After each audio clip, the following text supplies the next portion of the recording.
Everyday life science by সূচনা চ্যানেলে সকল শিক্ষার্থীদের স্বাগত। আজকে আমি তোমাদেরকে পড়াবো ক্লাস 11 সেমিস্টার 2 এর চ্যাপ্টার 13 উদ্ভিদের বৃদ্ধি এবং বিকাশ। তো এই অধ্যায়ে আজকে যে টপিকটি তোমাদের সাথে আলোচনা করব সেটি হচ্ছে আলোক পর্যায়বৃত্তি। এই আলোক পর্যায়বৃত্তিকে ইংলিশে কি বলা হয়? ইংলিশে বলা হয় ফটোপিরিওডিজম।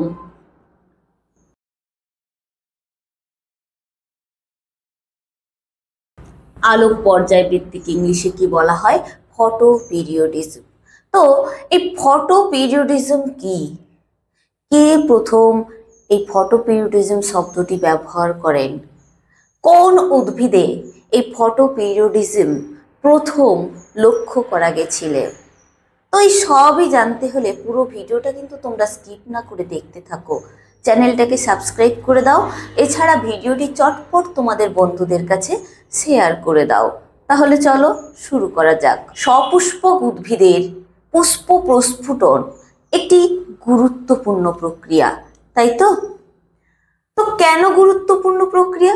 কারণ পুষ্প প্রস্ফুটন বা ফুল ফোটার মাধ্যমে উদ্ভিদের কেবলমাত্র যে যৌন জনন সেটাই সম্ভব হয় না বা সেটিই সম্পন্ন হয় না, আরও কিছু গুরুত্বপূর্ণ কাজ সম্পন্ন হয়। সেই গুরুত্বপূর্ণ কাজগুলো কি কি?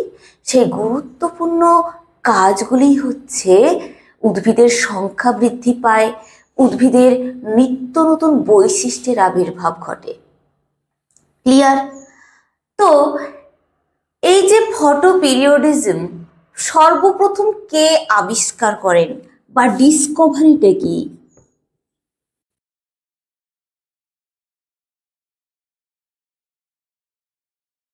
ফটোপিরিওডিজম বা আলোক পর্যায়বৃত্তি সর্বপ্রথম আবিষ্কার করেন বিজ্ঞানী গার্নার এবং অ্যালার্ড।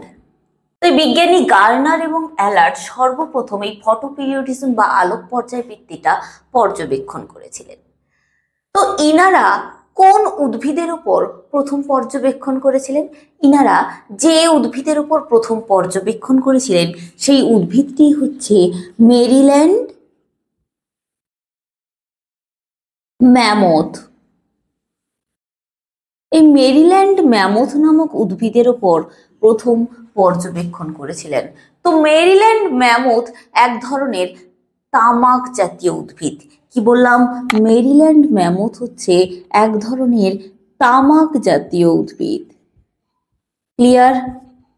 তাহলে ফার্স্ট কনসেপ্ট ক্লিয়ার হয়ে গেল যে ফটোপিরিওডিজম কি শুধু বা উদ্ভিদের যে পুষ্প প্রস্ফুটন সপুষ্পক উদ্ভিদের, এটি কি শুধুমাত্র উদ্ভিদের যৌন জননের জন্য প্রয়োজন হয়? না, উদ্ভিদের সংখ্যা বৃদ্ধি, এছাড়া নতুন বৈশিষ্ট্যের আবির্ভাব, এইসবের জন্য ফটোপিরিওডিজমটা প্রয়োজন। তো এই ফটোপিরিওডিজম শব্দটি সর্বপ্রথম কারা আবিষ্কার করেন? এই ফটোপিরিওডিজম শব্দটি সর্বপ্রথম আবিষ্কার করেন বিজ্ঞানী গার্নার এবং অ্যালার্ড। তো কোন উদ্ভিদের উপর ইনারা প্রথম পর্যবেক্ষণ করেন? যে উদ্ভিদের উপর ইনারা প্রথম পর্যবেক্ষণ করেন সেই উদ্ভিদটি হচ্ছে মেরিল্যান্ড ম্যামথ নামক এক ধরনের তামাক জাতীয় উদ্ভিদ। ক্লিয়ার? তো চলো এবার সেকেন্ড পার্টে যাচ্ছি। তো এই আলোক পর্যায়বৃত্তি পড়তে হলে তোমাদের কয়েকটি টার্ম জেনে নিতে হবে। সেই টার্মগুলো কি কি? সেই টার্মগুলো হচ্ছে, নাম্বার 1 হচ্ছে ফটো পিরিয়ড,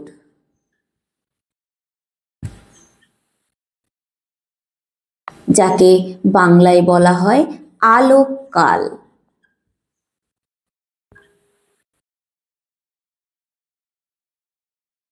তো ফটো পিরিয়ড বা আলোককাল কি? ফটো পিরিয়ড বা আলোককাল হচ্ছে উদ্ভিদের পুষ্প প্রস্ফুটনের জন্য নিয়ন্ত্রণকারী যে আলোর প্রয়োজন হয়। কি বললাম? উদ্ভিদের পুষ্প প্রস্ফুটনের জন্য নিয়ন্ত্রণকারী যে আলোর প্রয়োজন হয় তাকেই বলা হয় ফটো পিরিয়ড। আর ফটো পিরিয়ডিজম কি? ফটোপিরিওডিজম হচ্ছে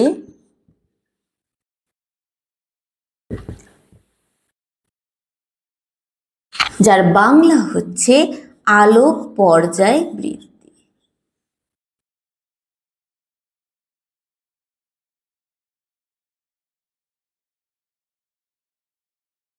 ফটোপিরিয়ডিজম হচ্ছে সপুষ্পক উদ্ভিদের পুষ্প প্রস্ফুটনের জন্য যে দিবা দৈর্ঘ্যের প্রয়োজন হয় অথবা যে রাত্রিকালীন দৈর্ঘ্যের প্রয়োজন হয় তার জন্য উদ্ভিদের যে শারীরবৃত্তীয় পরিবর্তন ঘটে এবং পুষ্প প্রস্ফুটিত হয় তাকেই বলা হয় ফটোপিরিয়ডিজম।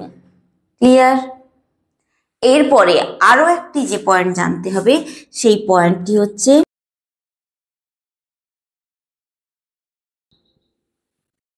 ক্রিটিক্যাল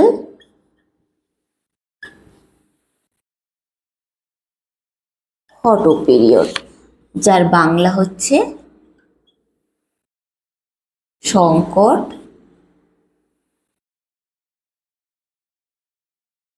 আলোককাল। তো ক্রিটিক্যাল ফটোপিরিয়ড বা সংকট আলোককাল কি? সংকট আলোককাল হচ্ছে প্রতিটি প্রজাতির অর্থাৎ প্রত্যেকটি নির্দিষ্ট প্রজাতির পুষ্প প্রস্ফুটনের জন্য নির্দিষ্ট আলোকের প্রয়োজন হয় বা নির্দিষ্ট আলোক সময়ের প্রয়োজন হয়। একেই বলা হয় ক্রিটিক্যাল ফটোপিরিয়ড বা সংকট আলোককাল। ঠিক আছে? ধরো একটি উদ্ভিদের বা এক প্রজাতির উদ্ভিদের পুষ্প প্রস্ফুটনের জন্য 10 ঘন্টা আলোর প্রয়োজন হয়। এটাই হচ্ছে সংকট আলোককাল। এই যে 10 ঘন্টা, এটি হচ্ছে সংকট আলোককাল। এর থেকে যদি বেশি আলো প্রয়োগ করা হয় তাহলে সেই উদ্ভিদের কিন্তু পুষ্প প্রস্ফুটন হবে না। আবার যদি ওর থেকে অনেক কম আলো প্রয়োগ করা হয় তাহলেও কিন্তু পুষ্প প্রস্ফুটন হবে না। ক্লিয়ার? এরপর যে পয়েন্টটি আমি তোমাদের সামনে ডিসকাস করব সেটি হচ্ছে আলোক পর্যায়বৃত্তির শ্রেণীবিভাগ, যাকে ইংলিশে বলা হয় ক্লাসিফিকেশন অফ ফটোপিরিয়ডিজম। তো এই আলোক পর্যায়বৃত্তিকে বা এই ফটোপিরিয়ডিজমকে কয় ভাগে ভাগ করা হয়েছে? ফটোপিরিয়ডিজমকে অনেকগুলো ভাগে ভাগ করা হয়েছে। নাম্বার 1 হচ্ছে শর্ট ডে প্ল্যান্ট, নাম্বার 2 হচ্ছে লং ডে প্ল্যান্ট বা এলডিপি, নাম্বার 3 হচ্ছে day neutral plant DNP, number 4 হচ্ছে short long day plant SLDP, number 5 হচ্ছে long short day plant LSDP, number 6 হচ্ছে IDP intermediate day plant, number 7 হচ্ছে অ্যাম্ফো periodic plant বা আরেকটা নামে আমরা ডাকতে পারি অ্যাম্ফি পিরিয়ডিক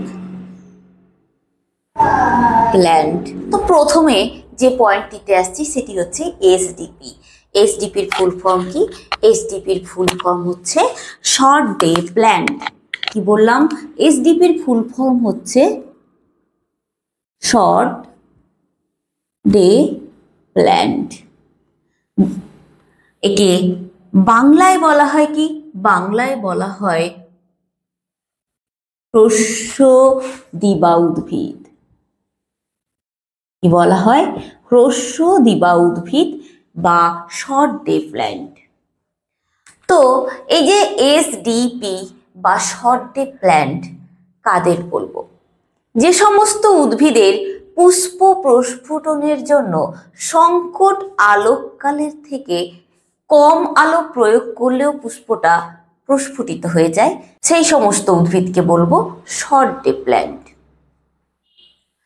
তো এই শর্ট ডে প্ল্যান্ট যদি একটি উদ্ভিদের পুষ্প প্রস্ফুটনের জন্য ধরো 10 ঘন্টা 10 আওয়ার্স 10 ঘন্টা সময় লাগে, এই হ্রস্বদিবা উদ্ভিদের ক্ষেত্রে পুষ্প প্রস্ফুটনের জন্য যে সংকট আলোককাল বা ক্রিটিক্যাল ফটোপিরিয়ড যদি 10 ঘন্টা হয়, তার থেকে যদি বেশিক্ষণ আলো প্রয়োগ করা হয়, যদি 11 ঘন্টা ধরে যদি আলো প্রয়োগ করা হয়, তাহলে কিন্তু সেই উদ্ভিদের ফুলটা ফুটবে না। তো দেখো এই এসডিপি প্ল্যান্টের ক্ষেত্রে 10 ঘন্টার থেকে যদি কম আলো প্রয়োগ করা হয়, কি বললাম, 10 ঘন্টার থেকে যদি কম আলো প্রয়োগ করা হয়, যদি 9 ঘন্টা আলো প্রয়োগ করা হয়, তাহলেও কিন্তু পুষ্প প্রস্ফুটিত হবে। তো এই ধরনের উদ্ভিদগুলো কোনগুলো? এই ধরনের উদ্ভিদগুলো হচ্ছে আলু, তামাক ইত্যাদি। এই ধরনের উদ্ভিদগুলো হচ্ছে এগুলোই মনে রাখলেই হবে। নাম্বার 2 এ আসছি, এলডিপি। এলডিপির ফুল ফর্ম কি? এলডিপির ফুল ফর্ম হচ্ছে লং ডে প্ল্যান্ট। এই লং ডে প্ল্যান্টের বাংলা কি? লং ডে প্ল্যান্টের বাংলা হচ্ছে দীর্ঘ দিবা উদ্ভিদ। কি বললাম? দীর্ঘ দিবা উদ্ভিদ। লং ডে প্ল্যান্টের বাংলা কি হলো? দীর্ঘ দিবা উদ্ভিদ। তো লং ডে প্ল্যান্ট আমরা কাকে বলবো? যে সমস্ত উদ্ভিদের পুষ্প প্রস্ফুটনের জন্য দীর্ঘ দিবালোকের প্রয়োজন হয়, অর্থাৎ সংকট আলোককালের চেয়ে বেশি আলোককালের প্রয়োজন হয়, তাদেরই বলা হয় দীর্ঘ দিবা উদ্ভিদ বা লং ডে প্ল্যান্ট। তো এই ধরনের উদ্ভিদগুলো কোনগুলো? এই ধরনের উদ্ভিদগুলো হচ্ছে, যেমন ধরো পালং, বিট, মূলো ইত্যাদি। এইগুলোই হচ্ছে লং ডে প্ল্যান্ট। তো 3 নম্বরে আসছি, ডিএনপি। এই ডিএনপির ফুল ফর্ম কি? ডিএনপির ফুল ফর্ম হচ্ছে day neutral plant. Day neutral plant বাইকে আমরা বাংলায় বলতে পারি দিবা নিরপেক্ষ উদ্ভিদ। কি বলতে পারি? দিবা নিরপেক্ষ উদ্ভিদ। তো এই দিবা নিরপেক্ষ উদ্ভিদ বা ডে নিউট্রাল প্ল্যান্টটা কি? যে সমস্ত উদ্ভিদের পুষ্প প্রস্ফুটনের জন্য যে সংকট আলোককালের প্রয়োজন হয়, তার থেকে যদি তুমি বেশি আলোক প্রয়োগ করো তাহলেও পুষ্প প্রস্ফুটিত হবে না, বা তার থেকে যদি কম আলো প্রয়োগ করো তাহলেও পুষ্পটা প্রস্ফুটিত হবে না। এই যে সংকট আলোককালেই যে বা সংকট আলো প্রয়োগের ফলেই যে পুষ্পটা প্রস্ফুটিত হবে, এই ধরনের উদ্ভিদকে বলা হয় ডে নিউট্রাল প্ল্যান্ট বা দিবা নিরপেক্ষ উদ্ভিদ। যদি একটি উদ্ভিদের পুষ্প প্রস্ফুটনের জন্য ধরো 10 ঘন্টা লাগে, তাই তো? 10 ঘন্টা লাগে কি কারণে? পুষ্পটা প্রস্ফুটিত হতে।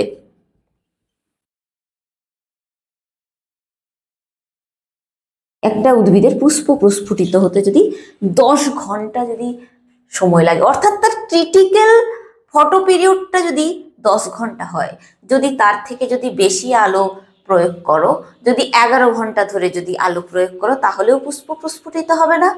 আবার যদি 9 ঘন্টাও আলো প্রয়োগ করো বা তার থেকে কম, 10 ঘন্টার থেকে কম, তাহলেও পুষ্প প্রস্ফুটিত হবে না। তো এই ধরনের উদ্ভিদকেই বলা হয় ডে নিউট্রাল প্ল্যান্ট বা দিবা নিরপেক্ষ উদ্ভিদ। ক্লিয়ার? তো দিবা নিরপেক্ষ উদ্ভিদগুলো কোনগুলো? দিবা নিরপেক্ষ উদ্ভিদগুলো হচ্ছে শসা, টমেটো, ভুট্টা ইত্যাদি। এইগুলোই হচ্ছে দিবা নিরপেক্ষ উদ্ভিদ। ক্লিয়ার? এর পরের পয়েন্টে আসছি, নাম্বার 4, এসএলডিপি। এই এসএলডিপির ফুল ফর্ম কি? এসএলডিপির ফুল ফর্ম হচ্ছে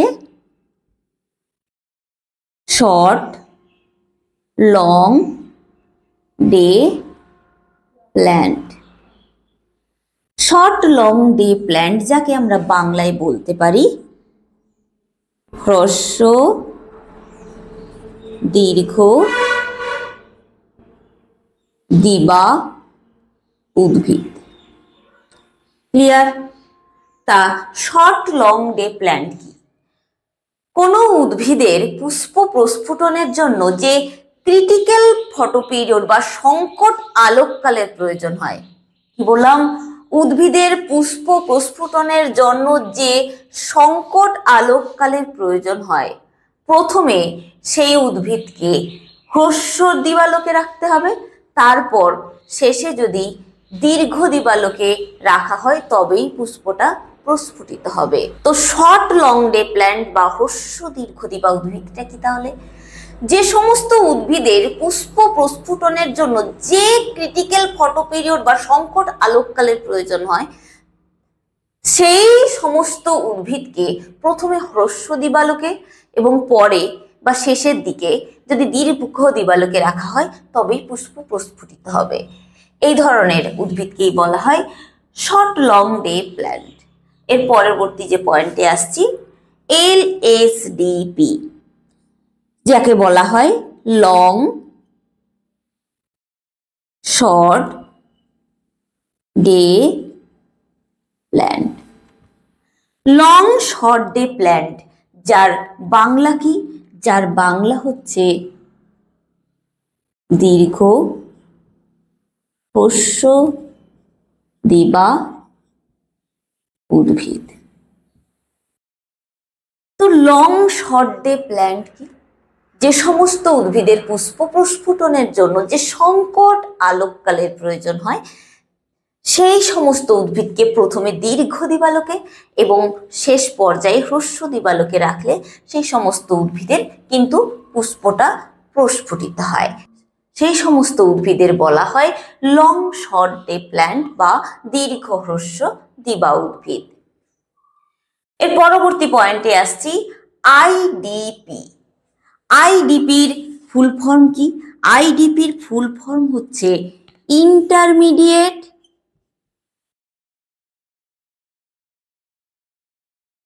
day plant. Intermediate day plant বা একে বাংলায় কি বলা হয়? একে বাংলায় বলা হয় অন্তর্বর্তী দিবা উদ্ভিদ। তো অন্তর্বর্তী দিবা উদ্ভিদটা কি?